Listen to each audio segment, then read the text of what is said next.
How do we take eye care to the next level? There's a dire need for more opticians, optometrists, and ophthalmologists. What is the secret sauce? What is the answer to get there? On today's podcast, we're going to talk about the answer. Diversity is our strength. Let's go. This is a Defocus Media production. Audio Jungle. What's up, everyone? It's your favorite optometrist, Dr. Darryl Glover. And I'm Dr. Jennifer Lyerly, resident optometry nerd. And welcome to Defocus Media, optometry's #1 podcast, where we discuss the hottest topics, latest technology, eyewear, practice management, and more. So sit back, relax, and defocus.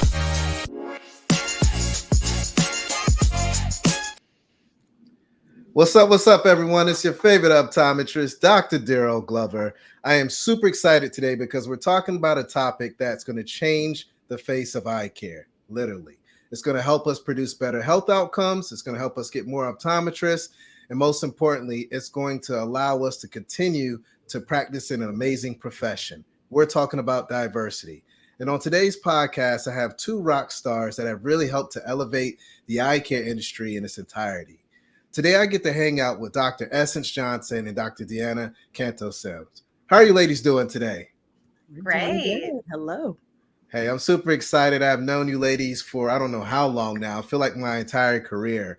And the one thing that I love about both of you is that you have done a fantastic job with uplifting our profession in every way possible, whether it's doctor-patient interaction, prescribing from the chair, or creating more diversity in the eye care space.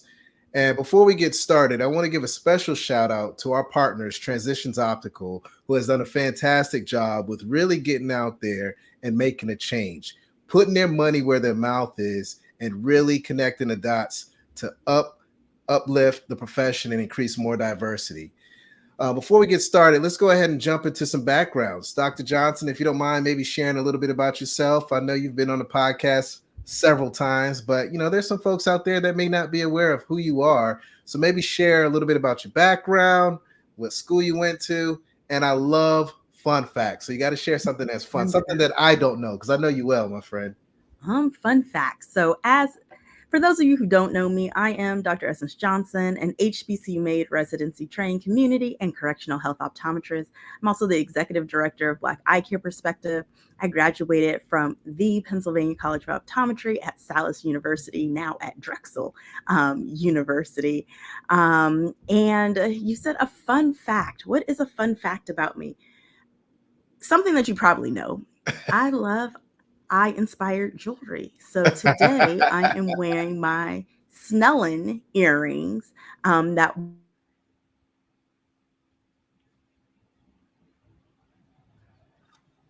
Fantastic. She's wearing those Snellen earrings and they look fabulous. Thank you so much, Dr. Johnson.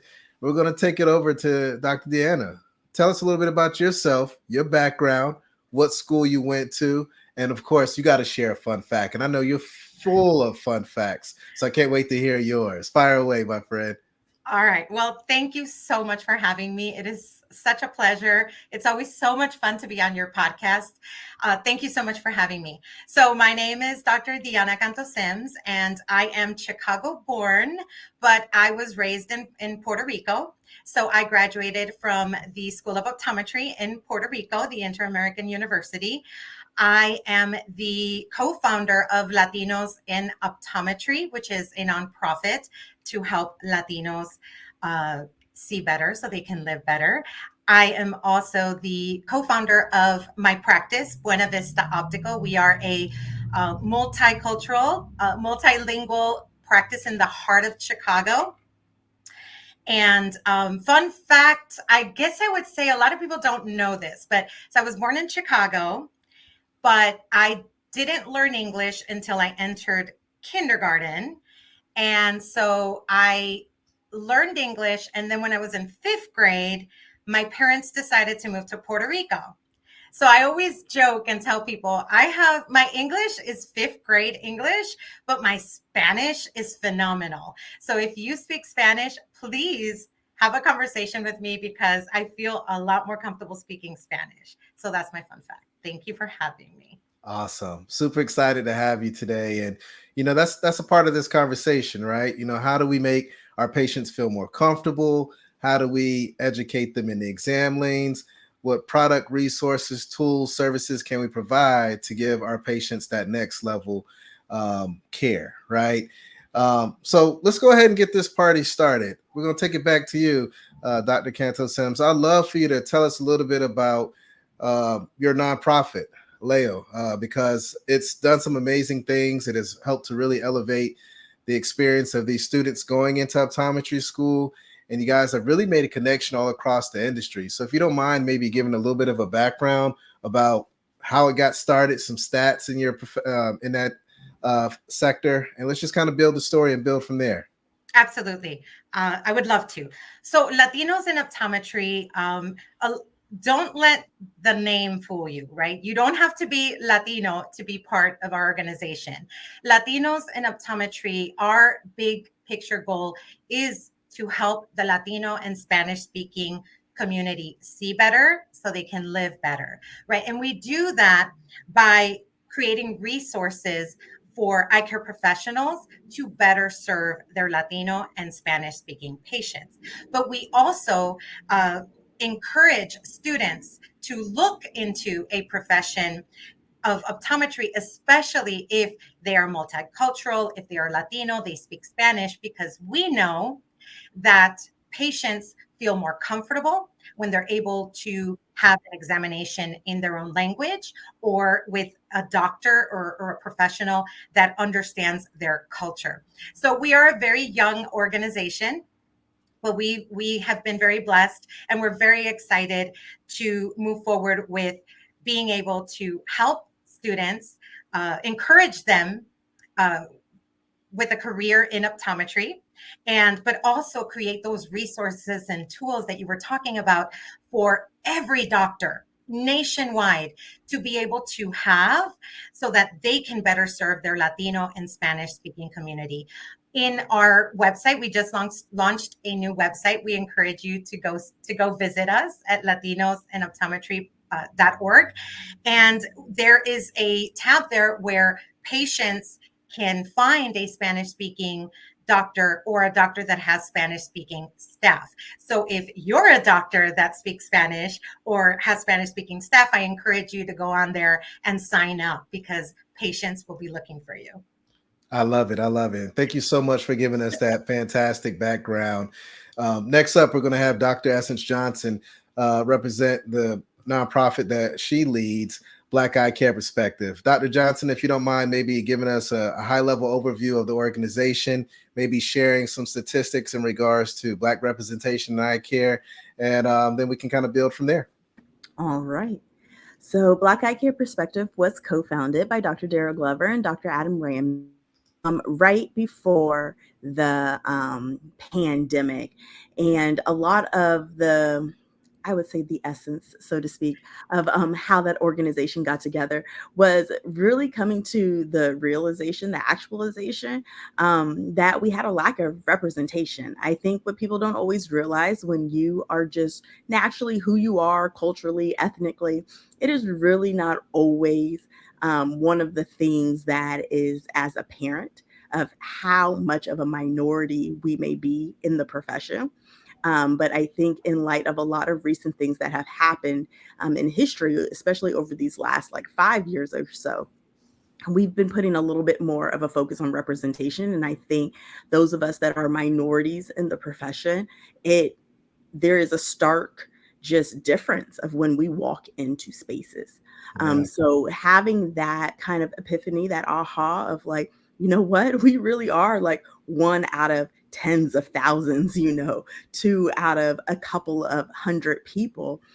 Dr. Glover and Dr. Ramsey wanted to get our group of Black doctors of color together. And that kind of is what started Black Eyecare Perspective. While we had some of that nervous energy where we couldn't practice to our full capacity during the pandemic, we wanted still a way to impact and improve upon our profession. And Black Eyecare Perspective became, a group and an idea of bringing us all together to essentially a movement of how can we, one, increase the representation physically, but also just within our own presence. How can we as Black doctors of optometry show up better in our field? Some of not having enough of something is physically, yes, there wasn't enough doctors, but also a lot of times we weren't showing up so that we can even have those numbers represented in the count. So over these last couple of years, we have worked collectively with organizations like Latinos in Optometry, Transitions Optical, the National Optometric Association, and the American Optometric Association, ASCO, plus all of our other industry partners to provide content, activities, events, to physically have a place for Black doctors to have a space in our speaking, in our lecture circuit, but then to also bring forth our future and our new generation. And that's where a lot of the work that myself and Dr. Cleaver have been doing with our pre-optometry club. I will say that since we have had organizations like Latinos in Optometry and Black Eyecare Perspective, we have seen a very stark increase in the numbers. And I will say, as I share these statistics that were just shared with the Association of the Schools and Colleges of Optometry, I want just everyone to know that from the time that we all graduated from school up until present day, there was not a huge shift in these numbers at all. We kind of made it to a percentage, a very low single-digit percentage, and it kind of stayed there for a very long time. So this is our first time in decade or multiple decades that we've actually seen an increase in the number of applicants in general applying to optometry school, but also with increased representation in what type of students are being accepted to all of our schools and colleges of optometry. So in the latest report, this one is coming from 2023, 2024, from that OptumCast application cycle. The institutions collectively saw 2,868 applicants. That is the previous highest number of applicants was only 2,812, and that was in our 2015-2016 application cycle. So it's been, again, that decade before we've even seen 2,800 applicants. Then some of the highlights to include is that there is a 3.4 increase in that applicants, which was compared to last cycle. So we netted almost 100 more applicants in this last application cycle.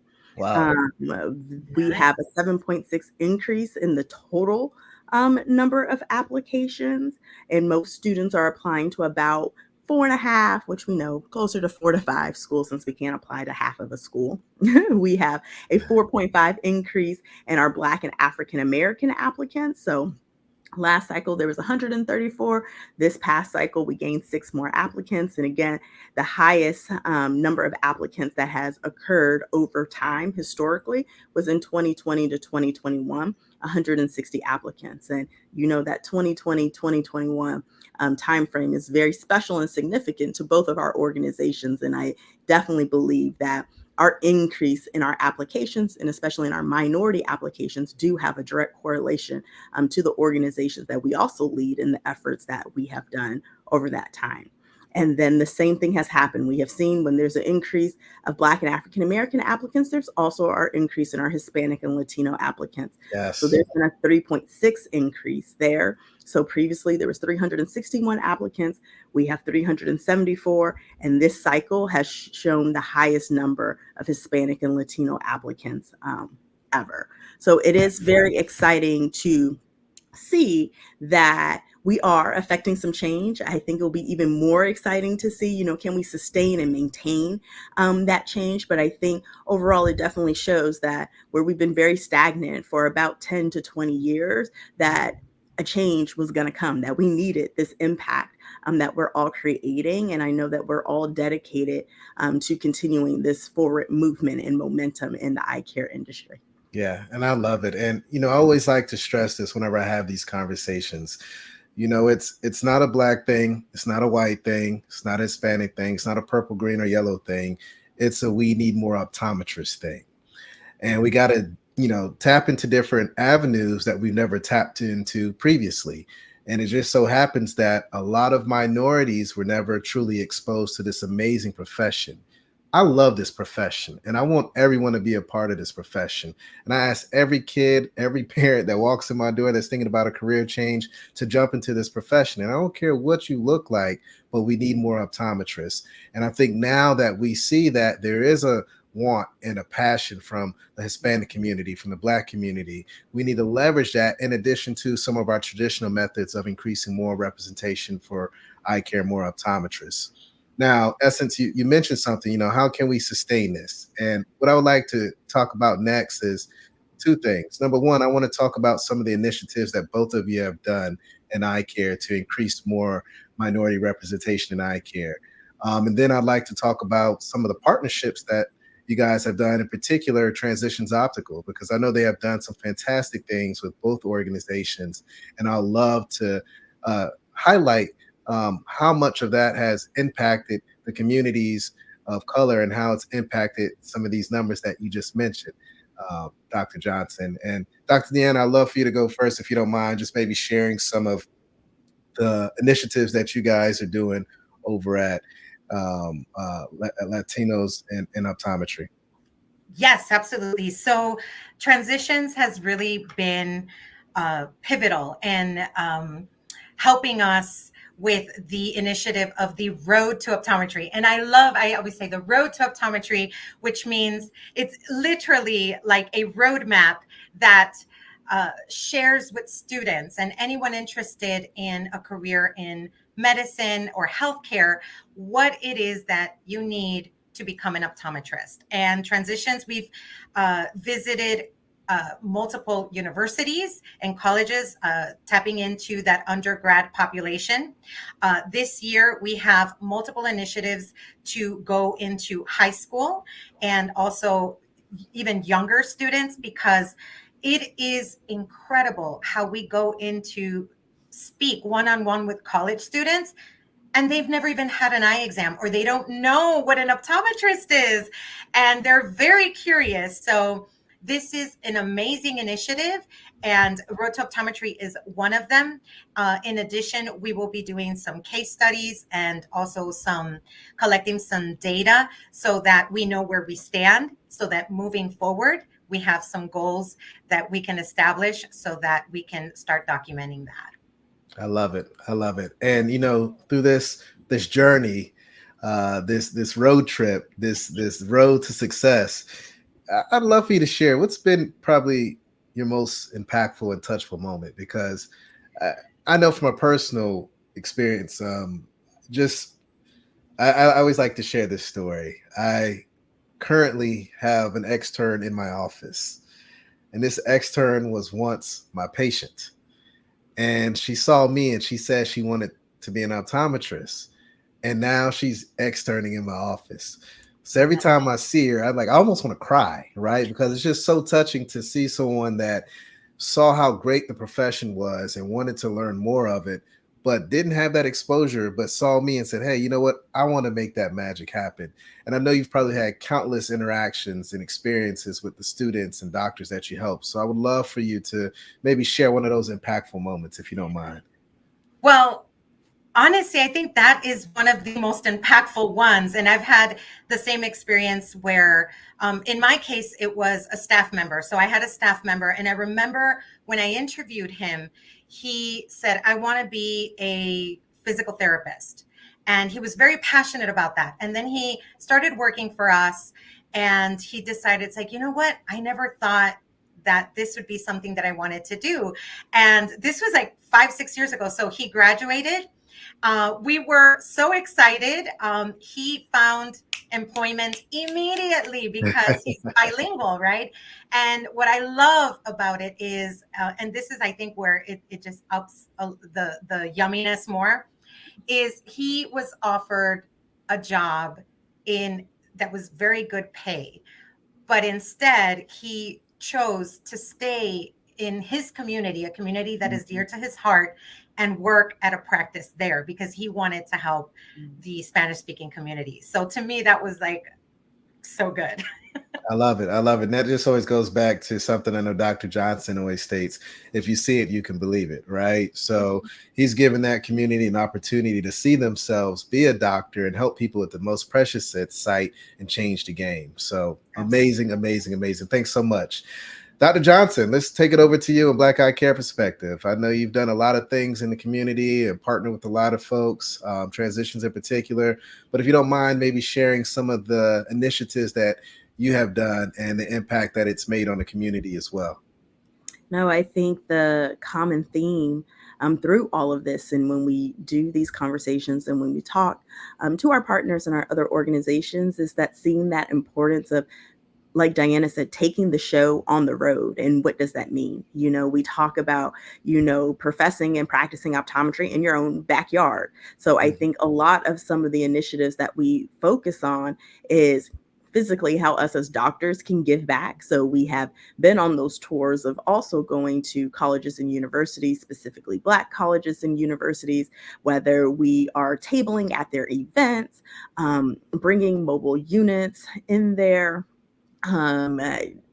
kind of a twofold. We have brought mobile units and we've done community service initiatives and events to people in our minority communities, but we've also brought those events to college students as well as a way to introduce them to the profession.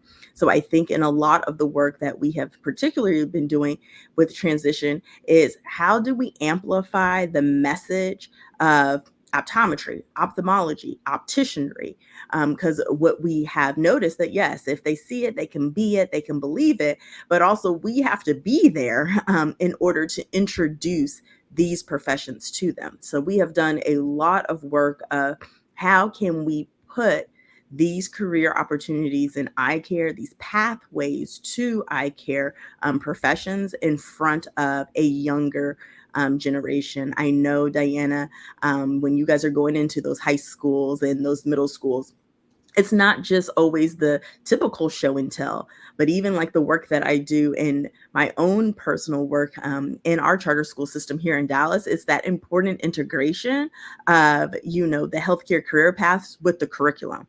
And so we are finding innovative ways, to not only say, hey, we are doctors or we are opticians, come and join this profession, but kind of infusing that in their day-to-day life so that they understand a little bit more of what we do and how we get there, but also the impact that eye care, vision, optics, all of those things has on their day-to-day life. So I think that part has been very fun and innovative, and we've seen some of our other colleagues doing that more in the school system, creating whole simulation labs and things like that. So I think that we're definitely taking it up a notch. It's not just the career fair presentations, but it's like, how can we bring a piece of eye care physically into the community and into our school systems? While we love our college students, I know I've done a lot of work with them. We are a traveling road show and celebrity show as it is, where, students are requesting for us to come to their school or their city next. So that has been very exciting now to know administration and to not only have the students requesting us to come or to table or to be a part of the healthcare event or the job fair events, but we now have schools, universities that are like, we want this. We want to expose our students to more. We also want to let them know the different breadth of eye care. I think the other piece that we've been doing very well of is that, we talk about being optometrists or even ophthalmologists, but there's a lot of opportunities. We'll talk a little bit more of how we're even bringing in opticianry and how we want to amplify their voices, and we want to have more representation and get more opticians. But also when we're working with like companies with transition, I love to let students know that like, even if your pathway isn't clinical, I am starting to find a very fulfilling life in a more academic or higher education world too, as well. So letting our students know that we need all people coming to eye care. Transitions wants you to come and work with them in the marketing department or in the sales and things of that nature. So it's been a very fun opportunity to be able to share technology-wise what we can do, how we can enhance their lives just as a person, but also how you can find a place in eye care. And, we are a little biased. We do believe there's a place in eye care for everyone. And so we are out there marketing and just exposing people more to this great and wonderful diverse field that we need more people to be a part of. I think the other last piece I want to say to that is we're getting more schools and colleges of optometry, you guys, which means we physically need more people to work at those schools, but we also need more students in those schools. And if we go back to those numbers with only about 2,000 or a little less than 3,000 applicants, as we get closer to 30 schools, that's only about 100 people going. So right now, the application to acceptance rate is almost 1-to-1, which is not necessarily the problem that we would like to have. We want to see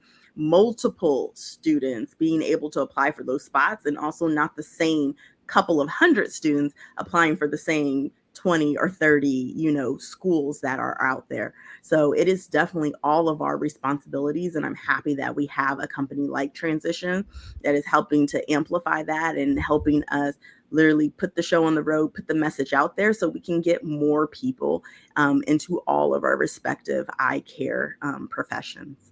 Yeah, I mean, it takes one person to be very passionate and understands, the mission, to get us across that finish line. And I think at Transitions, Arlene Behringer, senior marketing manager over there, she has really championed this project to see more diversity in eye care. And what I would like to do next is really kind of pivot to, an opportunity that you mentioned earlier for opticians, for optometrists, for ophthalmologists. And I would love for us to touch on the opportunity for our listeners to participate in the diversity in optical educational grant. So I'd love for you two ladies to share why this is important, but also maybe give us a little bit of a background about this grant as well, because it's going to help to elevate someone's career. And I think we just got to get out there and share the story. No, I'll be happy to kick us off. And so, as a member of the Transitions Diversity Advisory Board, we have done a lot of things. I know I have done a lot of things in the U.S. and in Canada. Have talked about, what does ophthalmology, optometry, opticianry look like in our respective countries, but also how can we get more students into these seats, into these professions, but also offer support. So with that, we worked very hard with Transitions on creating a grant, and this grant touches all of the O's. So there is 2 grants that are available in the amount of $5,000 for students, first year to third year students that are in ophthalmology school or in optometry school. And now I will say, you being on the front end and the back end, y'all, it surprises me that people do not knock down the door for these scholarship opportunities. If you want to talk about what is something I wish I had when I was a student, lots of grants that I could apply for. So I think that the secret way to get students to apply for these grants is to remind them and to text them and to bug them and to sit here and sit on their laps while they make these videos or offer them up a letter of recommendation. But I definitely implore all people who are watching this, not just the students that this grant applies to, but if you are someone that knows someone in optometry school, pass this information along. Hey, all of our schools and colleges in optometry, we're going to be emailing y'all. Pass this opportunity along to your students. We want to see a lot of applicants, but if you want to talk about a feel-good moment, nothing makes me feel better when I can be like Oprah and give out $5,000 for people to do that. So I want us to share this opportunity just across the board. It is not specific to anyone outside of optometry students and ophthalmology students. So everyone, please apply. You do not know if you will be, the recipient of this huge blessing. The other piece to this grant is for our opticianry students. $1,000. And people will be like, it's $1,000 and not $5,000. But opticianry school does not cost as much as optometry and ophthalmology programs. So this $1,000 in many places covers like 100% of the tuition, if not a majority of it. So I definitely want to implore. I saw someone in the comments earlier talking about our International Opticians Association. please share this with your network. So when you guys have those interested students, or I'm saying those gap year students, a lot of people just graduated and they are not going to college in the fall. This is a perfect opportunity to spend the next 12 to 24 months getting a trade and entering into the workforce. And then, like the story Dr. Diana just shared, you never know when just starting as an optician opens up the doors to many more avenues in business, or maybe now you want to go to optometry school. Just opening your eyes to something very different. A lot of this grant, what we realized too, is we need to get the message out there. Sometimes it just takes one opportunity like this that now changes the trajectory of someone else's life. Or now they understand, like, oh, there are other options and opportunities for me. I will tell you, not everyone wants to go to school for 10 years or even the 4 years. So we have another program that in a shorter amount of time, you can make a wonderful livable wage. We all know right now with this economy, we need to be making more than $5 an hour. And I am sure that opticians make a little bit more than that. And we are more than happy here with Transitions, those of us on the Diversity Advisory Board, all of us in our industry and our respective spaces. We want to get more of you here. So this is like our legacy. This is what we're giving back to the industry, but we can't give back to you guys if you do not apply. And if those are in education, do not share this. And those that are in just other industries, do not share it with their network. So if you got that student at home that is like, Mom, I need a job, send them to opticianry school. And we love, to continue to support them and cheerlead them along the way. So that scholarship is out. We do have the link here in the chat, and I know on Defocus and Transition and our respective organizational pages, we have that information available too as well. The deadline is September 16th, so definitely apply. And if you guys are hesitant about applying, please reach out to us personally. We will be happy, to coach you through, give you that little push over the edge. I mean, it's $5,000. It's $1,000. Like, come on, y'all. We do not leave this money on the table. We want you to be our inaugural recipients of this grant. Yeah, I love it. And Arlene, she's always saying she feels it's super important to be able to remove the gatekeeper and give diverse students the power to apply on their own. And this is a prime example of, having the right person that's passionate, that understands, that comes from that community, and to be able to speak on it, but make the magic happen on the back end as well. So again, make sure that you apply to this. It's an amazing opportunity. Don't miss out on it. Again, you can hit up Defocus Media. You can go to Transitions. You can go to Black Eyecare Perspective. All these different platforms has this information there, but just make sure that you tap in and you apply.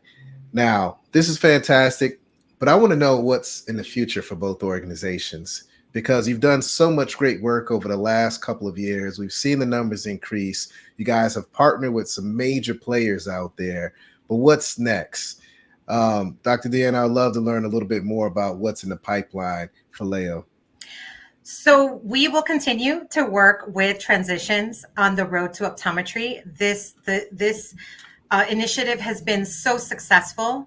And again, we are now this year going to incorporate more data, more research, more case studies, because we really need that data. The data doesn't exist, and we need to know what it is so that we know what the starting point is so that we can move forward. So we're very, very excited to continue this collaboration with Transitions Optical on the road to optometry.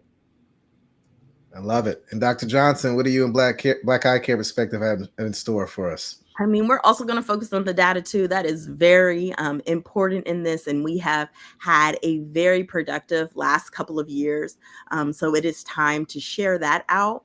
But I think the other piece is connections, you guys. If there is a school out there, whether it is K through 12, whether it is collegiate, reach out to our organizations. We want to be there and represent, provide resources for you. We have wonderful initiatives going on where we want to just supplement and augment the curriculum or find ways to just amplify the meaningfulness of optometry as a profession, but also as it relates to the health for people in our communities and how that is affecting us and impacting us. I know that along with Transitions, we are here providing continuing education to our providers. I will give a very shameless plug. See us at SECO, doctors. We have taking our wonderful bias and our unconscious bias, continuing education, which I know me and Diana and Dr. Pepper, we all love to do and share.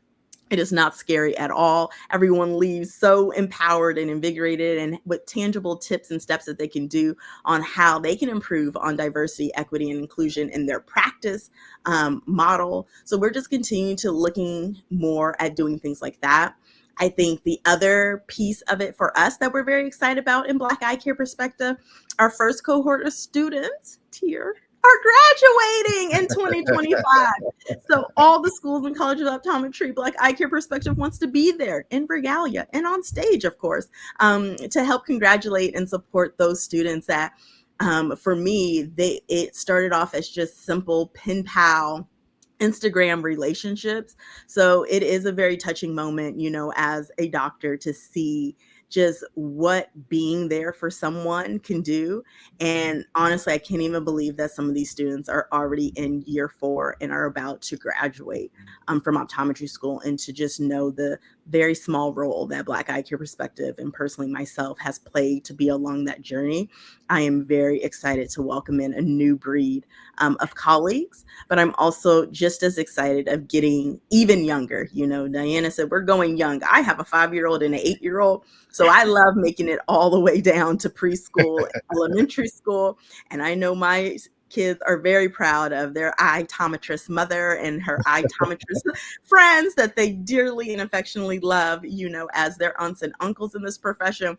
So that's just an example of how planting that seed young, and you never know. They always say you never know who's speaking, for you, but our younger generation is doing the same. And I really appreciate just how my kids advocate for their profession and the pride that they have in all of us. And to know that for them, they won't say, like so many of these students, that they've never met a Black or a brown doctor. So that is a very personal, touching point for me to already see the difference of what representation means by all of you guys, and just the roles that you guys are playing in my children's lives, and how that is going to change their trajectory and just how they view the future, and just how that changes us moving forward. So thank you guys. If we're doing a plug-in, I want to plug in that if you're attending Vision Expo West. Vision Expo, not SECO. That's what Arlene just said. No. Well, if you're attending Vision Expo, you guys, there will be a cultural competence panel at the stage. So you are welcome to attend. The information is on our website. So if you're attending, I would love to see you there on cultural competence in optometry. Yeah. Well, check out transitionspro.com/what's hot. Love that. Good one. Make sure you check it out.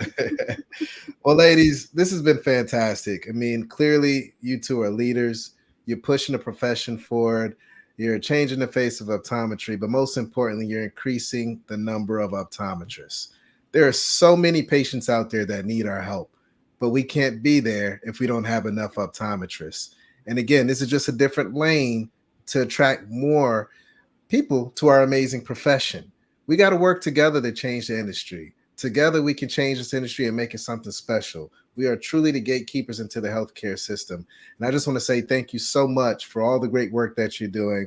And again, I want to give a special shout out to Arlene from Transitions Optical for really helping to partner with Leo and Black Eyecare Perspective to be able to have these initiatives and go into these schools and just make a change and make an impact. If you ever have the opportunity to shadow or even volunteer with one of these organizations, I strongly encourage you to go to a campus with them. What you will see will change your life. It'll bring tears to your face, because when these students get their glasses, when these students hear about your story, when these students see themselves in you, it changes the game. So I really encourage you to get out there and make a difference. Now, before we leave, I always like to ask my guests, when it's your time to retire your phoropter, what do you want to be known for? Right? Because you two have done some amazing things. You have amazing families. You're not just in optometry, you touch all over the world in different things. You're entrepreneurs. But what is it that you want to be known for? What legacy do you want to leave behind? Dr. Deanna, it's on you, my friend. Well, I'm probably going to retire like in 20 years. So I'm actually going to share a goal that one of my uh, board members of Latinos in Optometry, Dr. Glenda Aleman, shared. And she had this goal, and this is my goal for me when I retire. So her goal is 2020. It's 20% of optometrists are Latinos nationwide in 20 years. Right now, we're at a 5.8%, and the Latino population right now is around 19.8.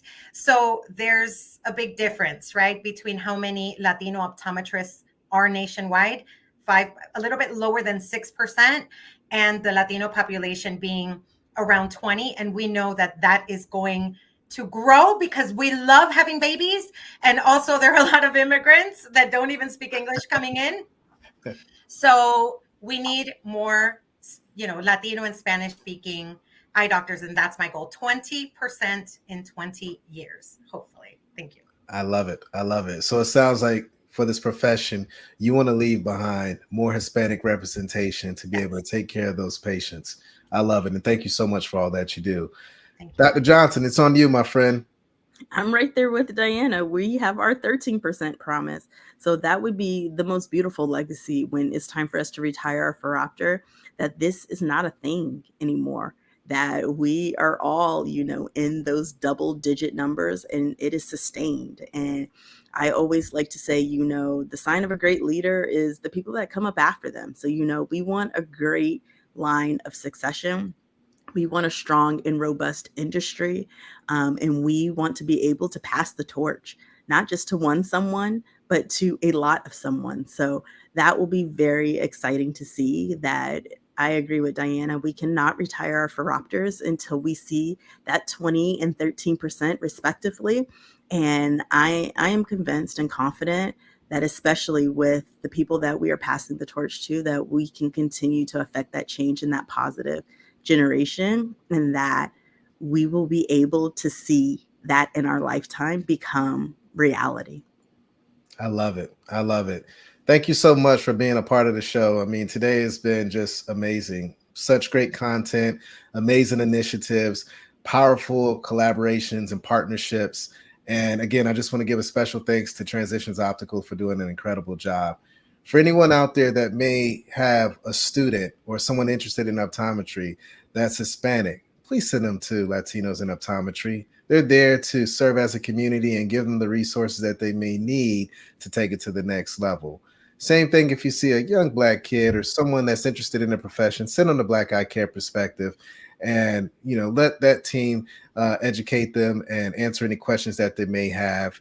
And for anyone out there just in general that's interested in optometry, everyone is doing the work. Look at what the AOA is doing with mentorship. Look what ASCO is doing with their campaigns. We are all working together to make this change. Together as a family, we will continue to push this profession forward. And for everyone out there, again, please make sure you apply today for the Diversity in Optical Educational Grant Program. It's good until September 16th at 11:59 p.m. Yes, 11:59 p.m. So make sure you tap in, share it, share it, share it, share it. I can't stress that enough. But again, thanks so much for hanging out with me today. It's your favorite optometrist, Dr. Darryl Glover. As always, stay healthy, stay positive, stay blessed. And until next time, peace. Hey, family, if you enjoyed this full podcast, don't miss out on more engaging content. Check out the next episode right here. And for the latest updates, hit that subscribe button and ring the notification bell. Your support means the world to us. Catch us in the next episode. Peace.